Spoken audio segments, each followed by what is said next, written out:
Well, hey guys, what's going on? So it's been a few days, right? Probably several, maybe almost a week, maybe. I wanted to do a video with Sarah in it before she left for basic, but that didn't work out. She ended up catching COVID, and she was over it. I think like we came back negative like the day before she was set to head out. So and she was already symptom free. So she's like, well, I'm symptom free. I'm negative. So I'm gonna just do it. So she went on out Monday. However, Sunday night I tested positive for COVID. I had been dealing with some junk all week there, and I thought it was just allergies because it is that time of year, and I have really bad seasonal allergies that ever since we moved to this part of South Carolina, there is something that just absolutely just hammers me allergy wise. I don't know what it is. Last year we went around here to the was it Lewis Bay Ocean Heritage, whatever. Anyways, there's like a nature preserve, and there's not much to it other than some trails and stuff where you can walk the dog and you can do some hunting in season and all that. But anyways, we went there last year one time, and we took our dog Brownie. And I mean, we were out of the car for like maybe 15, 20 minutes at the most, because it was, and at this point, even though it's a trail, I mean, it's just like a gravel trail you can drive or walk on, but you're deep back in the woods there, which is, after living on a 400-acre tree farm in southeast Georgia, that should be no big deal. But different plants, different trees, different things, right? And so basically, at that point, it was a little uncomfortably warm, and the bugs were kind of a problem. So I was like, you know what, let's just go.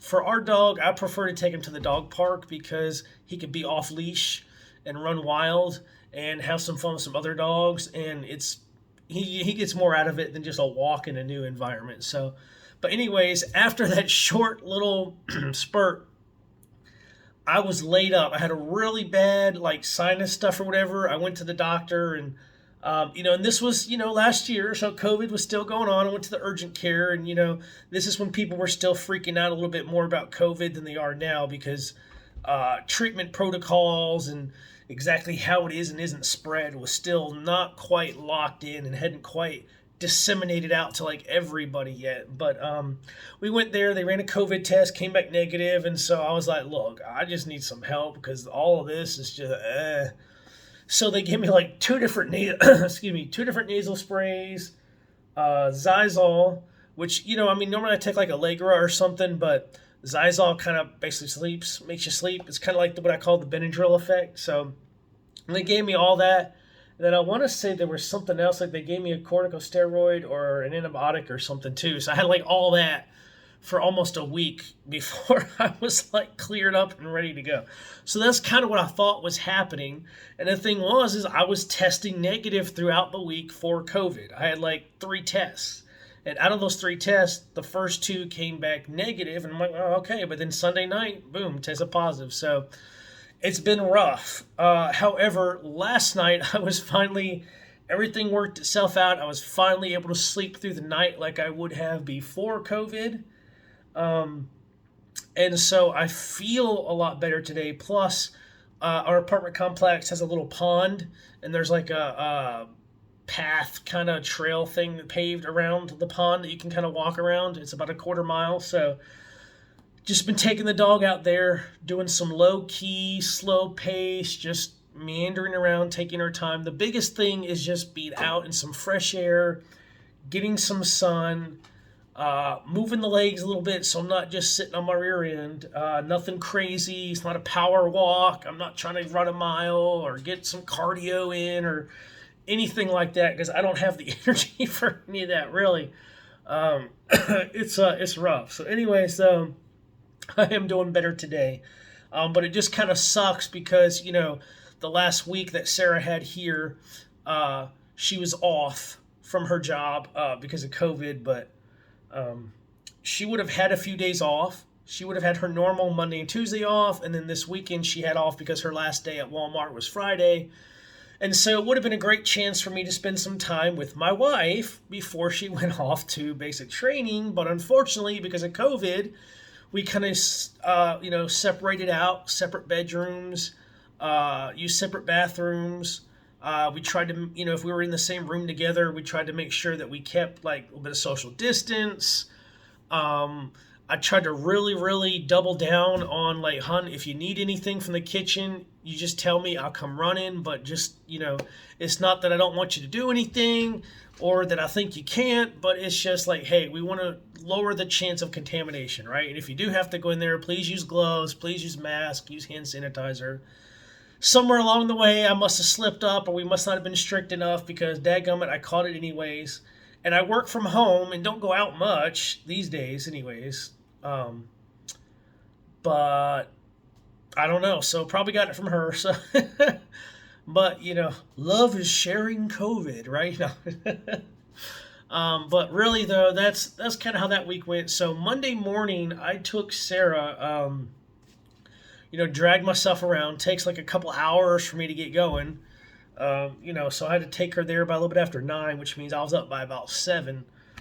And I mean, I've got this shaker cup here, and this holds about 24 ounces of water. And so I will load this up with watered ice. I put the Mio with the caffeine and B vitamins, and then the other Mio that's just the B vitamins like B3, B6, and B12. I put that in there. And then it's what I call the cocktail. So then I take one of those little those little effervescent tablets of like the Airborne or Emergency or whatever, and drop one of those in there, and bottoms up. Then I take 2 of the Korean red ginseng, the Panax ginseng stuff. So I do that, and then I just take Mucinex D, which is basically Mucinex with a decongestant. So I take all of that. Give that some time to kick in and register in my body, and then get dressed. And I took her on down to basically dropped off at the recruiter office, and her and the other people that were there hopped in the vans that they had, and they head down to near Columbia, South Carolina, Fort Jackson, which is where she's going to do her basic training. And what they did is along the way there were some other stops. Some other cities, some other recruiting offices where they stopped and picked up a few more people. And so Monday they took her to the hotel.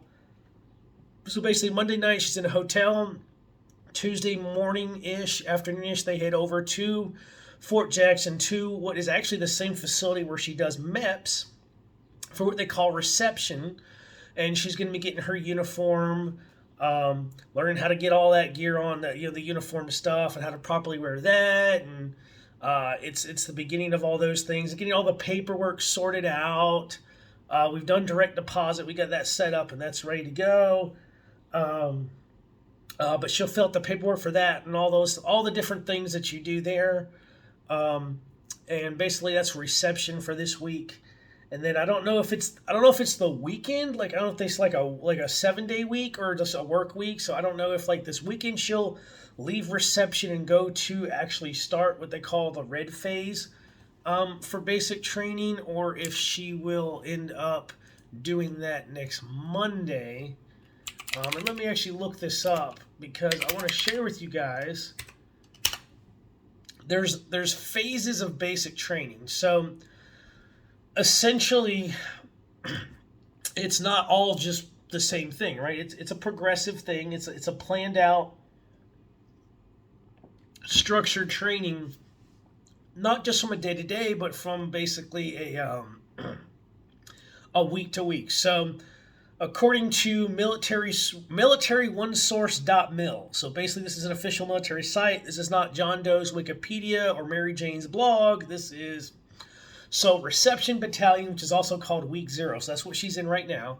It says, expect paperwork, physical exam, immunizations, haircut, uniforms, and your first physical fitness test.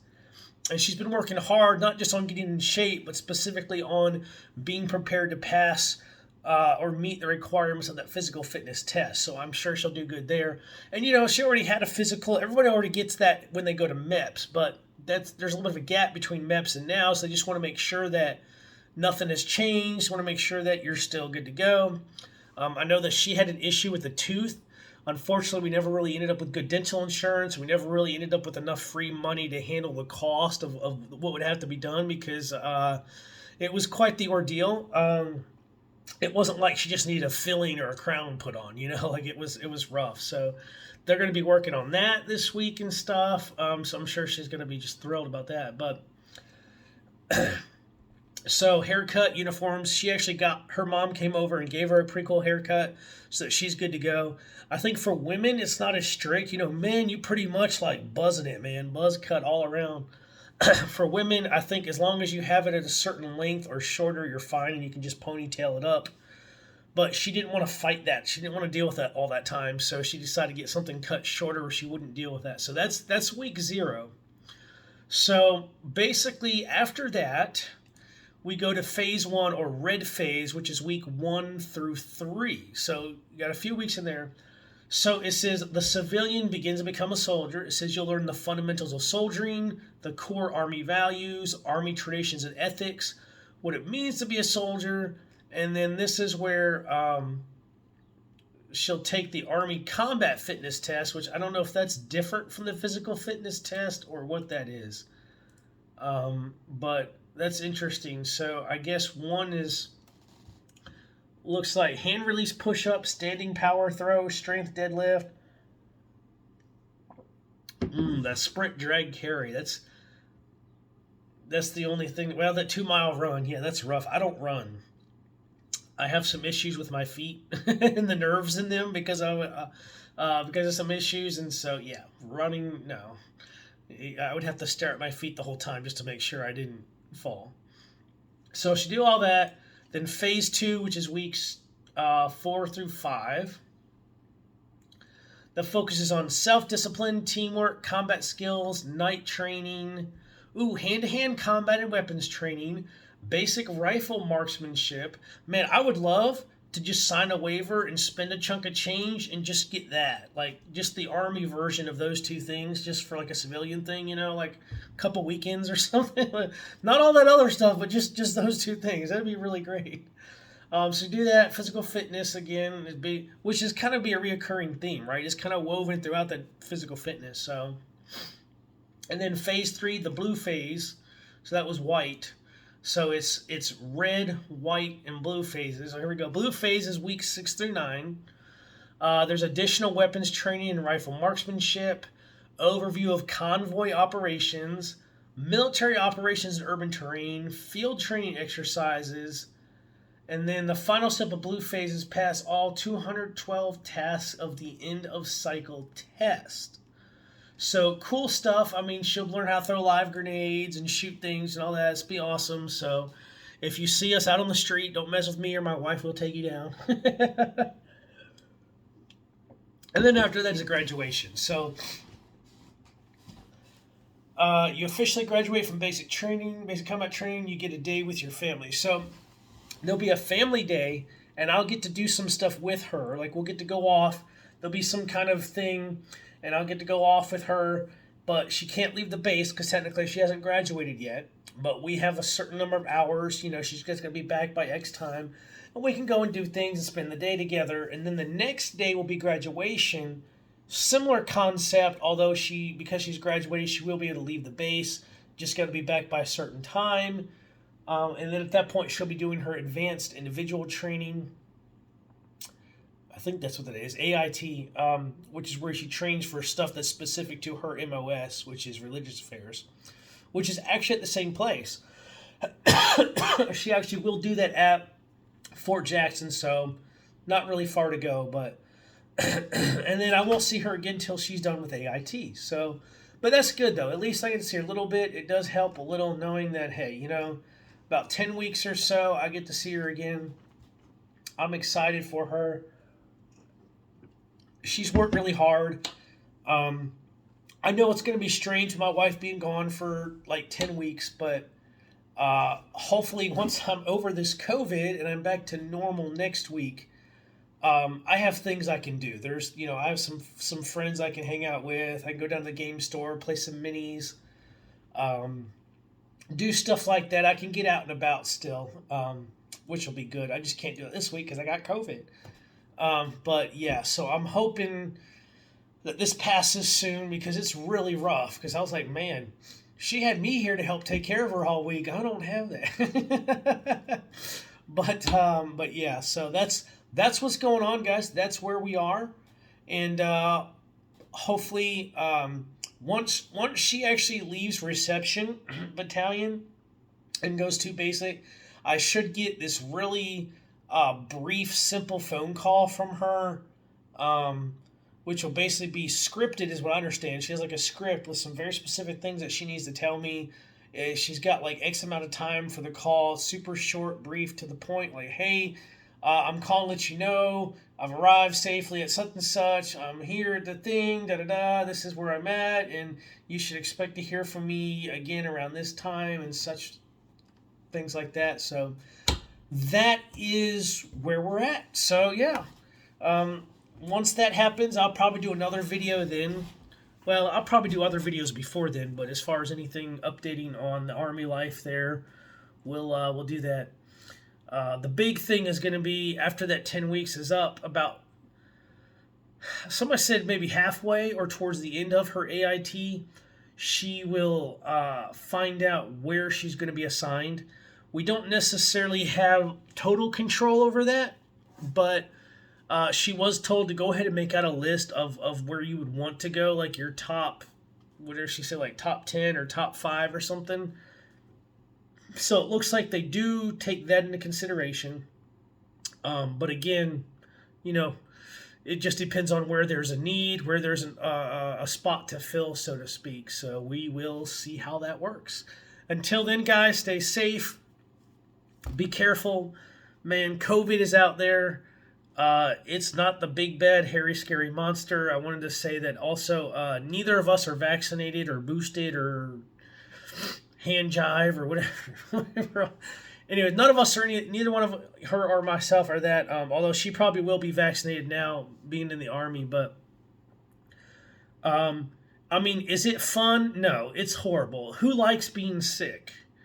I know I sure as hell don't. But and of course, that could just be this variant. More than likely, this is probably the Omicron variant based on the symptoms I have. Although it's not kind of difficult to tell for sure. Even your family, you know, your primary care physician probably would have trouble being able to determine that. It's just not. I mean, unless you get a very specific type of testing done by the CDC on some stuff, and it's some weird biochem kind of thing or something. You know, you're not really going to know, but. Yeah, it's not fun, but like I said, I finally, you know, I had enough relief from the coughing and the congestion that last night I could sleep through the night, and that has made a huge difference. The sunshine and fresh air has as well. I'm still struggling.